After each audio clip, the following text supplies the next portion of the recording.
Good morning. I mean, on the northern side of the world, and good afternoon or good evening. So, I got myself a dog 3 days ago. I haven't slept in 2 days. He's 8 years old, and yesterday he tried to show me. Apparently, I called because I never had a dog, so. You're probably wondering why am I doing this story in the morning? I want to say the story. I have a point. I'll get to it. So he's 8 years old, and I went to the animal shelter. He's been there for a while. I went there to get a puppy too, and most people want puppies, right? I mean, who wants an 8.5-year-old dog? He's big as me. He can actually. Yesterday he stood up and he can actually put his paws on my shoulder. So we've been good. We're adjusting slowly. He's not very happy. So yesterday, he stood on me and then scratched the crap out of me. My whole left side, he has claws. I have to still do that. It's my fault I haven't done that. Then I called animal control because I didn't know when a pet does that, what does this mean? You know? So the officer on the phone told me, pets have a territory marking like animals. So he's trying to establish who is in charge here. So basically he's trying to be the alpha dog. And I realized, we are pack animals. We are always competing to be the alpha dog. That's the problem, isn't it? Even in relationships, families, everybody wants to be the alpha dog. So in my case, I told him, after I put him outside, back him in, and then as I told him, in this house, there is only one alpha dog. And that dog earns the money in this house. So my kids were listening to it and they were laughing. But that made me start thinking, So his way of telling me that he is trying to see who is in authority, who is in charge of the house, who he can trust. Don't get hung up on the word authority or alpha dog. He's basically asking, I am in a new environment. Who can I trust? Who is in charge here? So kids do this. It was fascinating when my kids were growing up, especially my son. He's quite a child. By 9 years old, he is wiser than I am. Well, yesterday he asked me, Mom, did you get dumb? And I was kind of like, ah. Then he goes, it's okay, Mom. It's part of life. He's 9. And I asked him, how do you know getting dumb? He said, I know things. And I know. He knows a lot of things. He's way, way wiser than his age. I'm extremely proud of him. He came that way. I have no claim on that. He writes well, sketches well. He's extremely compassionate. His teacher describes him as a truly compassionate heart that other people wants to be around. And as a mom, I am super proud to brag about it, okay? I will not hide it. I am mom bragging right now. So, when he was a baby, he would, we have small rules, not too many rules, but we have enough. But he would test them.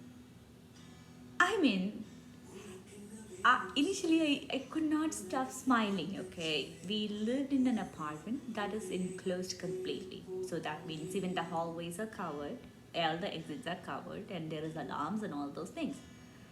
So one day, he's close to 2 years old, not speaking completely yet. He had initially a little bit of speech trouble, so you would not think anything about that right now if you hear him speak. Actually, there are some videos him speak.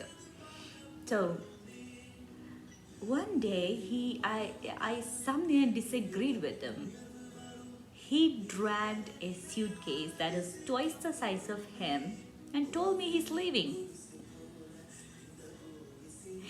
So I didn't run after him.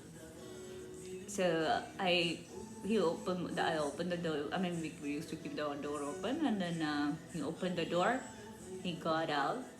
He walked maybe 100 feet to the external garage door, but the door is closed, and it's close to 2 years. He doesn't even turn it high enough to open it, and so he was just standing there. After a while, he sit there. So I am standing in the corner. I can see him. So there are people coming in and going out, and one or two of them stops and asks him, "What are you doing?" "I'm running away." That's what he told them. After a while, he came home. So I asked, "So what happened to running away?" He said, "I missed you too much." And then I realized that there will not be anybody to tell me not to run on the parking lot. That's what he told me. So he knows that don't run on a parking lot is a rule I set for him to keep him safe. They push boundaries. All of us do.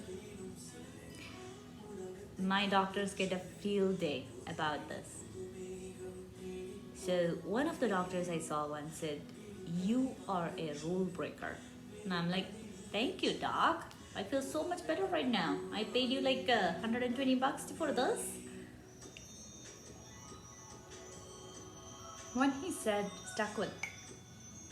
He said, there is people who cut their own path, then people who follow.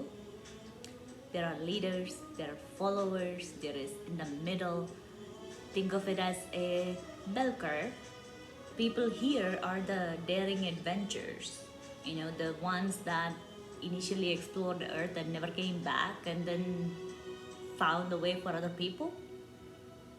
And there is nothing wrong in being anywhere in that curve. We all belong to the same place. So that's what I wanted to come at. The alpha dog is not really the alpha dog. Anyone who comes into an organization, a relationship, anything, they all need to feel safe. And not everybody equipped to,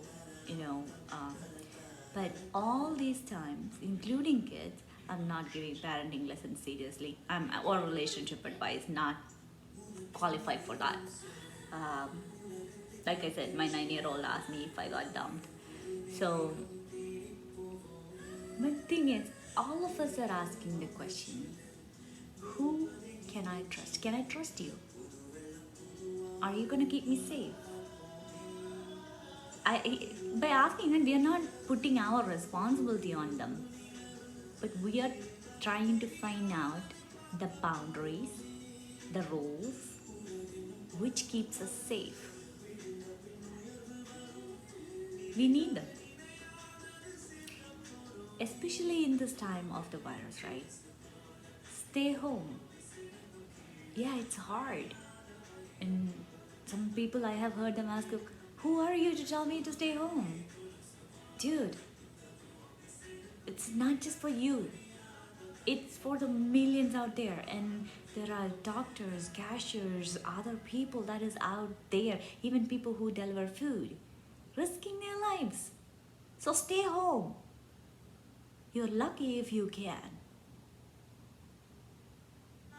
Now, in this time, I am saying this to say this.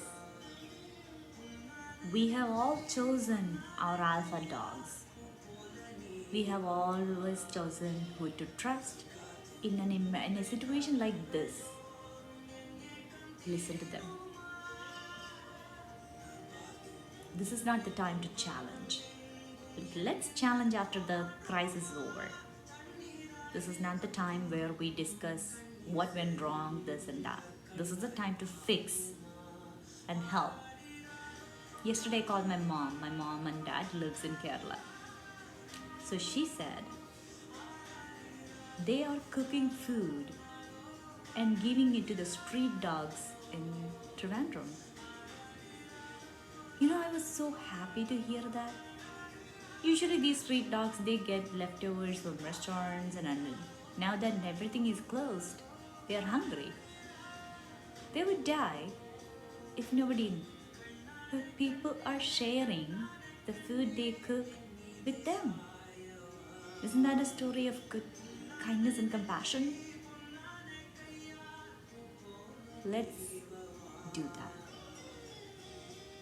And again, listen to the leaders, listen to the people you have chosen yourself, consciously or subconsciously,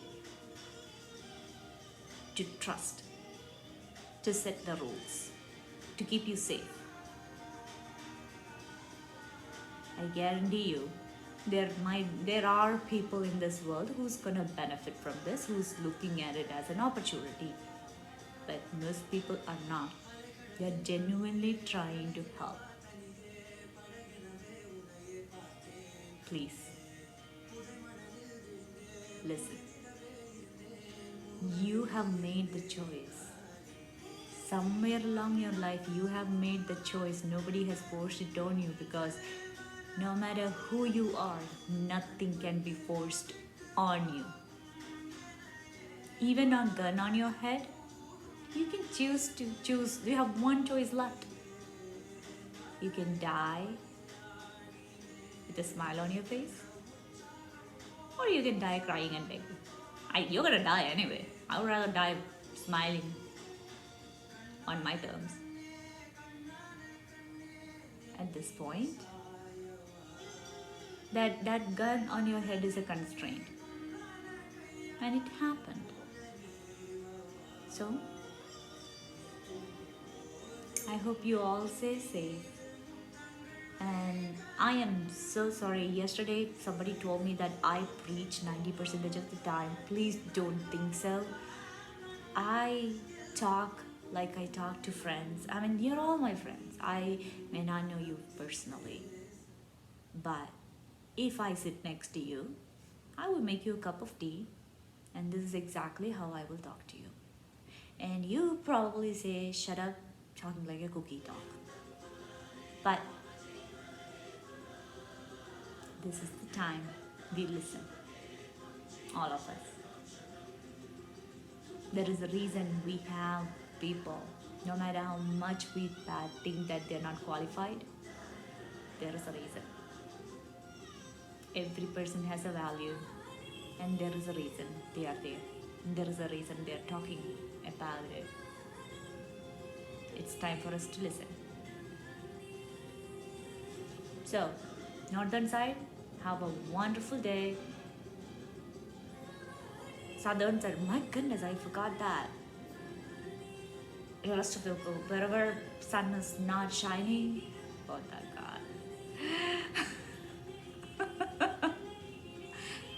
So, please stay safe.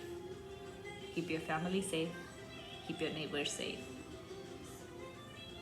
And by doing small actions, we are keeping the world safe. Think of this as a nature's way of healing Earth a little bit. If you read, ozone layer is healing slowly. Earth's crust vibration has gone down. Sorry, it went totally geek on you. But please, I love all of you and wish you all a safe day. Talk to you later.